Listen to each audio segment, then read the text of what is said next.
Hello friends, welcome to physics deciphered. Friends, हमारी पिछली videos में हमने देखा कि फिजिक्स में हम नेचर के एकदम बेसिक एलिमेंट्स के बारे में पढ़ते हैं। बेसिक एलिमेंट्स जैसे कि force, motion, matter, sound, heat, light, electricity and magnetism. और ये जो बेसिक एलिमेंट्स हैं ये हमारी लाइफ के ऑलमोस्ट सभी फील्ड्स में यूज होते हैं। इसका मतलब कि इन सभी फील्ड्स को समझने के लिए, इन सभी फील्ड्स को स्टडी करने के लिए हमें इन बेसिक एलिमेंट्स को समझना जरूरी है। यानी कि हमें फिजिक्स को समझना जरूरी है। क्यों? क्यों हम ये कह रहे हैं, किस बेसिस पे ये कह रहे हैं कि इन सभी फील्ड्स को समझने के लिए, इनमें रिसर्च करने के लिए हमारे लिए फिजिक्स का नॉलेज होना इंपॉर्टेंट है। ये अपने आप में एक सवाल है और आज की वीडियो में हम इसी सवाल का जवाब ढूंढेंगे। और इसीलिए हमारा आज का टॉपिक है इंपॉर्टेंस ऑफ फिजिक्स। तो चलिए फ्रेंड्स, शुरू करते हैं। फ्रेंड्स, क्या आप जानते हैं कि एक बायोलॉजिस्ट कौन होता है? बायोलॉजिस्ट एक तरह का साइंटिस्ट होता है जो कि लिविंग क्रिएचर्स पर स्टडी करता है, रिसर्च करता है। लिविंग क्रिएचर्स जैसे कि हम ह्यूमंस हो गए, एनिमल्स हो गए, बर्ड्स हो गए, फिशेस हो गए, प्लांट्स हो गए, ट्रीज हो गए, वायरस हो गए, बैक्टीरिया हो गए, एटसेट्रा एटसेट्रा।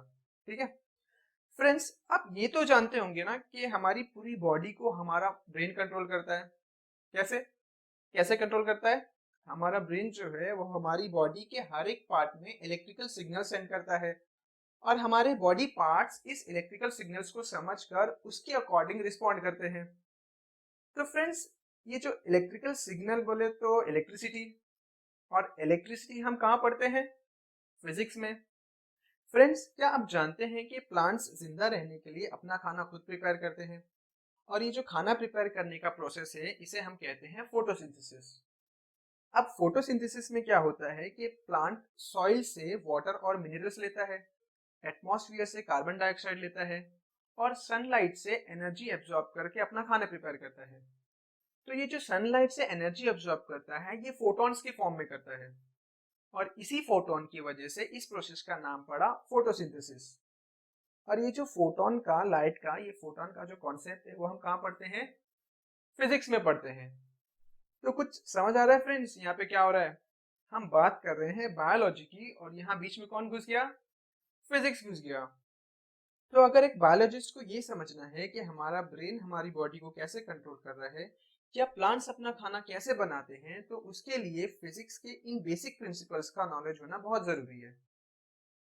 अब हम केमिस्ट की बात करेंगे। फ्रेंड्स, केमिस्ट भी एक तरह का साइंटिस्ट होता है जो कि केमिकल्स की स्टडी करता है, केमिकल रिएक्शंस को पढ़ता है, केमिकल प्रोसेस, ये केमिकल प्रोडक्ट्स बनाता है। ठीक है फ्रेंड्स, इस तरह के पटाखे आपने कभी दिवाली पर तो देखे ही होंगे। तो इन पटाखों के अंदर जो बारूद भरा होता है वो एक केमिकल प्रोसेस से बनता है। और वो केमिकल प्रोसेस कौन बनाता है? एक केमिस्ट बनाता है। लेकिन इन पटाखों में से जो डिफरेंट डिफरेंट कलर्स की लाइट निकल रही है वो एटॉमिक एमिशन की वजह से होती है।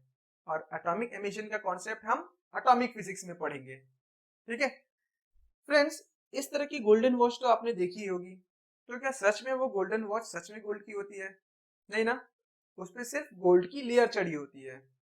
और ये जो लेयर चढ़ाने का प्रोसेस होता है इसे हम कहते हैं इलेक्ट्रोप्लेटिंग, जो कि एक केमिकल प्रोसेस होता है। अब इलेक्ट्रोप्लेटिंग में क्या होता है, हम इस वॉच को एक केमिकल में डिप करते हैं और उस केमिकल में से हम इलेक्ट्रिसिटी पास करते हैं, जिसकी वजह से उस वॉच के ऊपर गोल्ड की लेयर चढ़ जाती है। अब यहाँ पे ये जो केमिकल प्रोसेस है वो इलेक्ट्रिसिटी की वजह से हुआ। और इलेक्ट्रिसिटी हम कहाँ पढ़ते हैं? फिजिक्स में पढ़ते हैं। तो दिख रहा है फ्रेंड्स यहाँ पे भी क्या हो रहा है? हम बात केमिस्ट्री की कर रहे हैं लेकिन यहाँ पर भी फिजिक्स घुस गया। मतलब बिना फिजिक्स को समझे हुए, बिना फिजिक्स के फंडामेंटल प्रिंसिपल्स को जाने हुए हम इन केमिकल प्रोसेसेस को भी नहीं समझ सकते। क्लियर है फ्रेंड्स? जियोलॉजिस्ट भी एक तरह का साइंटिस्ट होता है जो हमारे अर्थ के बारे में स्टडी करता है, हमारे अर्थ पे रिसर्च करता है। जैसे कि कहाँ पर हम खुदाई करेंगे तो किस तरह के मिनरल्स निकलेंगे, किस तरह के पत्थर्स मिलेंगे, ये कौन बताता है? एक जियोलॉजिस्ट बताता है। अगर हमें जमीन से ऑयल एक्सट्रैक्ट करना है, तेल निकालना है, या हमें जमीन से पानी निकालना है, तो कहाँ खुदाई करना होगा ये हमें कौन बता सकता है? एक जियोलॉजिस्ट ही बता सकता है। ठीक है फ्रेंड्स, जमीन के अंदर जो ज्वालामुखी बनता है वो कैसे अपना रास्ता बनाकर जमीन पर आता है, इसे समझने के लिए हम हीट, प्रेशर और डेंसिटी के कॉन्सेप्ट्स यूज करते हैं। और ये सारे कॉन्सेप्ट्स हम कहाँ पढ़ते हैं? फिजिक्स में पढ़ते हैं। कहीं पर जब भूकंप आता है तो भूकंप क्यों आता है और भूकंप की वजह से चीजें क्यों हिलने लगती हैं, इसे समझने के लिए हम मोशन, फ्रिक्शन, वेव और एनर्जी के कॉन्सेप्ट्स यूज करते हैं। और ये सारे कॉन्सेप्ट्स भी हम फिजिक्स में पढ़ते हैं। तो कुछ समझ आ रहा है फ्रेंड्स? यहाँ पर भी हम बात जियोलॉजी की कर रहे हैं, लेकिन यहाँ पर भी बीच में कौन आ गया? फिजिक्स आ गया। यानी कि बिना फिजिक्स के नॉलेज के लिए एक जियोलॉजिस्ट इन सारे फिनोमिना को ना समझ सकता है ना समझा सकता है। क्लियर है फ्रेंड्स? एस्ट्रोनॉमर्स हमारे अर्थ के बाहर स्पेस की चीजों को पढ़ते हैं। स्पेस की चीजें जैसे हमारा सन, हमारा सोलर सिस्टम के सारे planets, stars, asteroids, galaxy, Milky Way, etcetera etcetera. Friends, हम ये तो जानते हैं कि हमारे सोलर सिस्टम में सारे प्लैनेट्स सन के अराउंड अपने अपने ऑर्बिट में चक्कर लगाते हैं। और ये चक्कर क्यों लगाते हैं ये समझने के लिए हम लॉ ऑफ ग्रेविटेशन और लॉ ऑफ मोशंस का हेल्प लेते हैं। और इन दोनों लॉज को हम कहाँ पे पढ़ते हैं? फिजिक्स में पढ़ते हैं। रात के आसमान में हमें जो तारे चमकते हुए नजर आते हैं, तो वो तारे क्यों चमकते हैं? क्योंकि तारों के अंदर हर वक्त न्यूक्लियर फ्यूजन होता रहता है। और न्यूक्लियर फ्यूजन का कॉन्सेप्ट हम न्यूक्लियर फिजिक्स में पढ़ते हैं। तो यहाँ भी आप देख रहे हो फ्रेंड्स, यहाँ पे भी क्या हो रहा है? हम बात एस्ट्रोनॉमी की कर रहे हैं, लेकिन यहाँ भी हमें फिजिक्स के प्रिंसिपल्स डिस्कस करने पड़ रहे हैं। यानी कि बिना फिजिक्स के प्रिंसिपल्स को जाने हुए हम एस्ट्रोनॉमी के इन फिनोमेना को भी नहीं समझ सकते। फ्रेंड्स, अभी हमने साइंस के जितने भी ब्रांचेस देखे उनमें कहीं ना कहीं फिजिक्स भी पहले से ही जुड़ा हुआ है। यानी कि फिजिक्स के बिना हम साइंस के इन ब्रांचेस को नहीं समझ सकते, और इसीलिए हम फिजिक्स को साइंस का फाउंडेशन कहते हैं। तो समझ में आया फ्रेंड्स, फिजिक्स हमारे लिए इतना इंपॉर्टेंट क्यों है? फ्रेंड्स, हमारे आसपास में हम बहुत सारे स्ट्रक्चर्स देखते हैं। स्ट्रक्चर्स जैसे कि हमारी बिल्डिंग्स हो गई, हमारे सिटी में कोई ब्रिज हो गया, हमारे डिस्ट्रिक्ट में कोई डैम हो गया, या हमारे एरिया में कोई वाटर टैंक हो गया। तो ये सारे स्ट्रक्चर्स कौन डिजाइन करता है, कौन बनाता है? एक सिविल इंजीनियर। लेकिन बिना फिजिक्स के, बिना फिजिक्स की नॉलेज के एक सिविल इंजीनियर इनमें से कोई स्ट्रक्चर ना डिजाइन कर सकता है ना बना सकता है। क्लियर है फ्रेंड्स? एक मैकेनिकल इंजीनियर का काम होता है गाड़ियां बनाना, गाड़ियां डिजाइन करना, रॉकेट इंजन बनाना, विंड टर्बाइंस बनाना, मशीनरीज डिजाइन करना या मशीनरीज बनाना। लेकिन बिना फिजिक्स के, बिना फिजिक्स के नॉलेज के एक मैकेनिकल इंजीनियर के लिए भी कोई भी चीज डिजाइन करना या बनाना इम्पॉसिबल है। ठीक है फ्रेंड्स? एक इलेक्ट्रिकल इंजीनियर का काम होता है इलेक्ट्रिसिटी जनरेट करना और सप्लाई करना। और इलेक्ट्रिसिटी सप्लाई करने के लिए पावर सबस्टेशन यूज होते हैं। तो फर्स्ट इमेज जो आप यहाँ देख रहे हो वो एक पावर सबस्टेशन है, जिसे कौन डिजाइन करता है? Electrical engineer.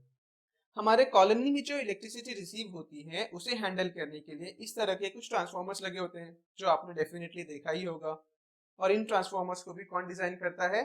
Electrical engineer. Motors तो हमारे आसपास में कई सारे लगे होते हैं, जैसा कि हमारे घर में सिलाई मशीन है तो उसमें मोटर लगा होता है। हमारे बिल्डिंग के पंप रूम में वाटर पंप में मोटर लगा होता है। हमारे घर में अगर एसी लगा है तो एसी में भी एक छोटा सा मोटर होता है। तो इन मोटर्स को कौन डिजाइन करता है? इन सारे मोटर्स को एक इलेक्ट्रिकल इंजीनियर। हमारे घरों में जैसे इलेक्ट्रिक बोर्ड्स लगे होते हैं हमारे घर के अप्लायंसेस को इलेक्ट्रिसिटी सप्लाई करने के लिए, वैसे ही इंडस्ट्रीज में हैवी मशीनरीज को पावर सप्लाई देने के लिए ऐसे इलेक्ट्रिकल पैनल्स लगे होते हैं। और इन इलेक्ट्रिकल पैनल्स को कौन बनाता है, कौन डिजाइन करता है? Electrical engineers. लेकिन फ्रेंड्स, फिर वही बात, बिना फिजिक्स के इलेक्ट्रिकल इंजीनियर भी इनमें से ना कुछ डिजाइन कर सकता है ना कुछ बना सकता है। ठीक है फ्रेंड्स, हम जो भी इलेक्ट्रॉनिक डिवाइस यूज करते हैं जैसे कि mobile phone, laptop, tablet, computer etcetera, इन सब के अंदर जो इलेक्ट्रॉनिक सर्किट्स होते हैं उसे कौन डिजाइन करता है? एक इलेक्ट्रॉनिक इंजीनियर। हमारे एरिया में किसी बिल्डिंग के टॉप पर जो मोबाइल नेटवर्क एंटीना लगा होता है उसे भी एक इलेक्ट्रॉनिक इंजीनियर डिजाइन करता है। कोई फाइटर प्लेन अगर अपना बॉर्डर क्रॉस करके दूसरी कंट्री में घुस जाए, तो वहां की मिलिट्री को, वहां की आर्मी को पता चल जाता है कि उनके एरिया में कोई प्लेन घुसा है। वो उन्हें किससे पता चलता है? रेडार्स के थ्रू। और इन रेडार्स को भी कौन डिजाइन करता है? Electronic engineer. फ्रेंड्स, अगर किसी गाड़ी को अगर आप डिसमेंटल करें, यानी कि उसे खोल दें, हर एक पार्ट अलग अलग कर दें, तो कम से कम 40 से 50,000 पार्ट्स निकलेंगे अलग अलग। और एक ह्यूमन बींग के लिए, एक इंसान के लिए इतने सारे पार्ट्स को असेंबल करना, असेंबल करके गाड़ी बनाना बहुत मुश्किल और बहुत टाइम टेकिंग प्रोसेस हो जाता है। जिसे आसान करने के लिए कंपनीज में रोबोटिक आर्म्स यूज होते हैं। और ये रोबोटिक आर्म्स इस काम को बहुत फास्ट और बहुत एक्यूरेटली परफॉर्म करते हैं। तो इन रोबोटिक आर्म्स को भी कौन डिजाइन करता है? Electronic engineer. लेकिन बिना फिजिक्स के नॉलेज के एक इलेक्ट्रॉनिक इंजीनियर भी इनमें से कुछ भी डिजाइन नहीं कर पाएगा। क्लियर है फ्रेंड्स? इंजीनियरिंग पे हमने अभी जो भी डिस्कशन किया उसमें हर बार मैंने ये कहा कि बिना फिजिक्स के नॉलेज के एक इंजीनियर चीजों को डिजाइन नहीं कर पाएगा, चीजों को बना नहीं पाएगा। ऐसा क्यों? क्योंकि इंजीनियरिंग में हम फिजिक्स के ही लॉज को, फिजिक्स के ही बेसिक प्रिंसिपल्स को यूज करके चीजों को डिजाइन करते हैं, चीजों को बनाते हैं। मतलब इंजीनियरिंग जो है वो फिजिक्स का ही एप्लीकेशन है, फिजिक्स का ही एक्सटेंशन है। इसका मतलब अगर हम फिजिक्स नहीं पढ़ेंगे तो हम इंजीनियरिंग शुरू ही नहीं कर पाएंगे, और इसीलिए हम फिजिक्स को इंजीनियरिंग का फाउंडेशन कहते हैं। तो समझ में आया फ्रेंड्स, फिजिक्स हमारे लिए इतना इंपॉर्टेंट क्यों है? क्लियर है? ठीक है फ्रेंड्स, अगर आपको हमारा वीडियो पसंद आया हो तो प्लीज इस वीडियो को लाइक और शेयर करें। आपको कोई भी डाउट हो इस वीडियो लेक्चर में तो कमेंट जरूर करें, और हमारे चैनल को सब्सक्राइब करें, और हमारे नेक्स्ट वीडियोस की इंस्टेंट नोटिफिकेशंस पाने के लिए बेल आइकन दबाएं।